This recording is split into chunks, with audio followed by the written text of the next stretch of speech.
Nice. And once we have the HTML in place, now of course let's start styling. And first, we'll worry about the small screen layout. So first, I want to set this one up, and then we'll worry about the toggle effect, and only then we'll set up the big screen layout. We're going to do that by navigating to main CSS. Again, it is located in the CSS folder, and more specifically, main CSS. And then we have the navbar comment. So these are all the global styles, and then right after the navbar comment, we'll start styling.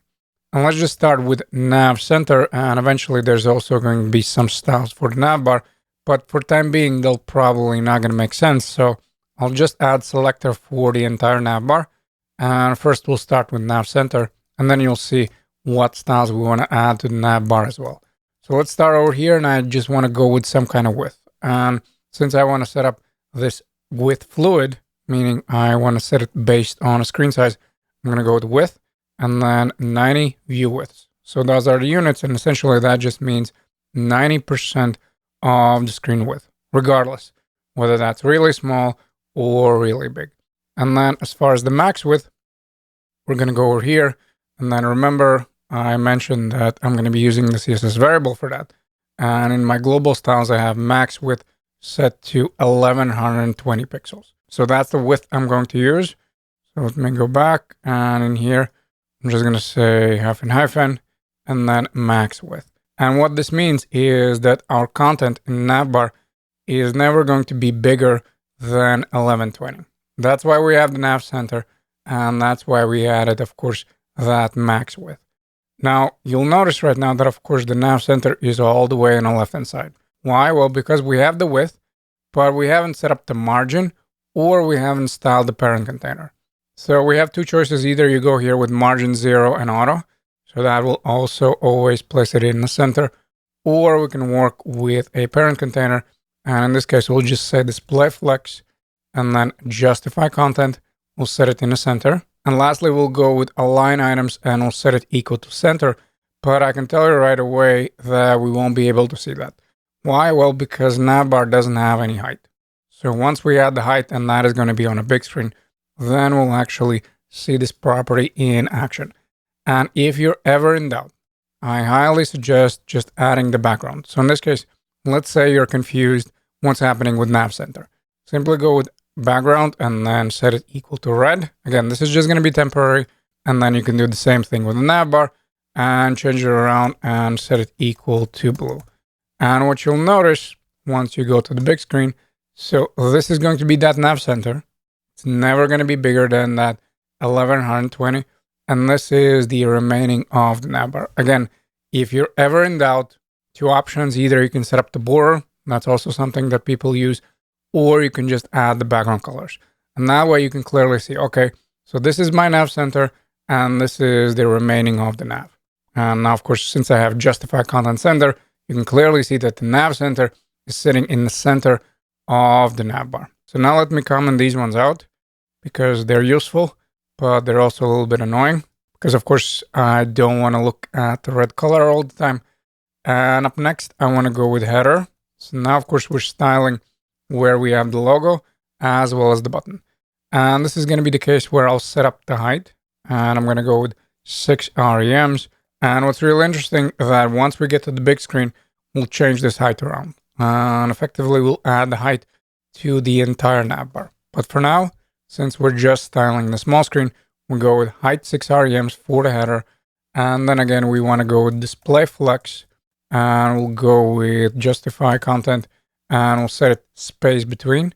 And essentially in here, we're just pushing these items as far as possible away from each other. So notice now buttons are all the way on the right hand side, and the logo is all the way on the left hand side. And then I also want to set them up in the center vertically.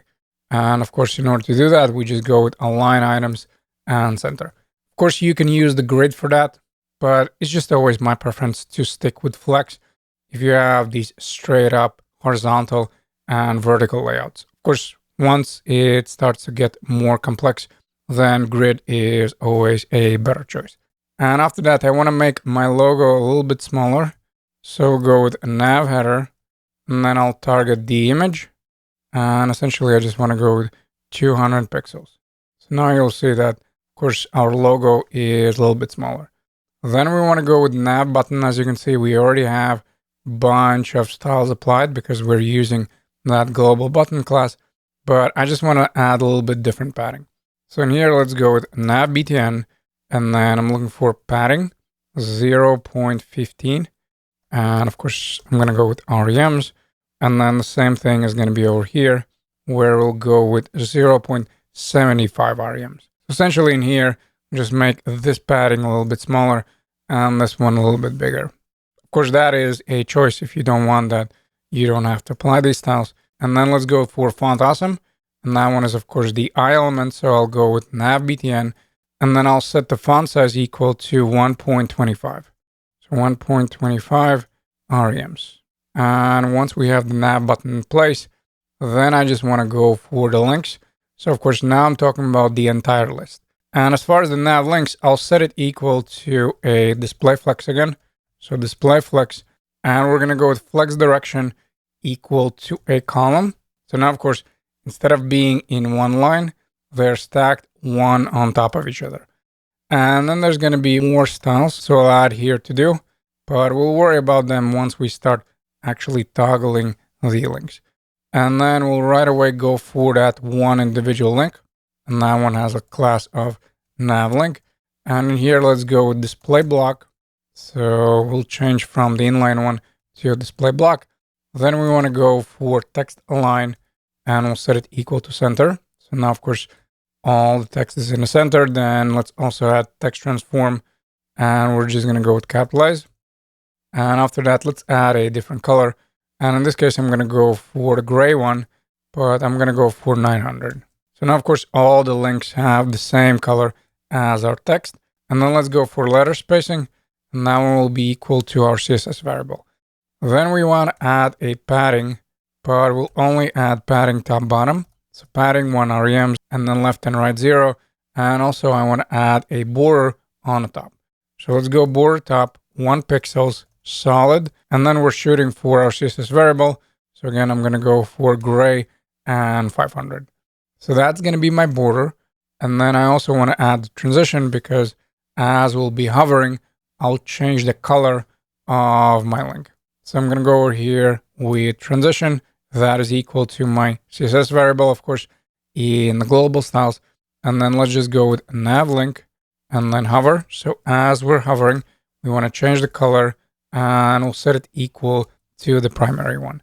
And then lastly, as far as this contact link, I just want to change the padding again, just like we did over here with the nav button. And in order to do that, we just go here with contact and then link, and I'm targeting the actual link element here. So I have the class and then I'm targeting the link. And in here, let's go with padding. And again, I'm going to go with 0.15 REMs and then 1 REMs left and right. And once we're done styling the contact link, we're almost done. But before I let you go, there's something that I want to point out. And that is simply the fact that if you take a look at the logo and button, you probably noticed that even though I set up for the parent, for the header to be align items in the center, the logo and the button are not vertically in the same line. Now, first of all, let's take a look at why is that happening. Well, remember, in the index HTML, we have, of course, a link, and then link wraps the image. So if we're going to go back, and again, I'm going to do that right after header, but it doesn't really matter where you do that. I'm going to go with nav logo, and let's do that trick. We'll go with background, and then let's add the red one. And you'll notice that, yes, these ones, so the link, not the logo, but the link is in one line with the button, but not the logo that is sitting inside of the link. And in order to fix that, we simply need to set our logo to be display flex. And then in order to place the image in the center, we simply need to go with align items and then center. Again, please keep in mind, we're talking about the logo. So we're talking about the link. And then we set it up as display flex, align items in the center. So now the actual image is in the center. And now, of course, you can clearly see that they're actually in one line. So now we want to remove the background red. We don't need it anymore. And once we fix this tiny bug, we're done styling the nav bar for the small screen layout.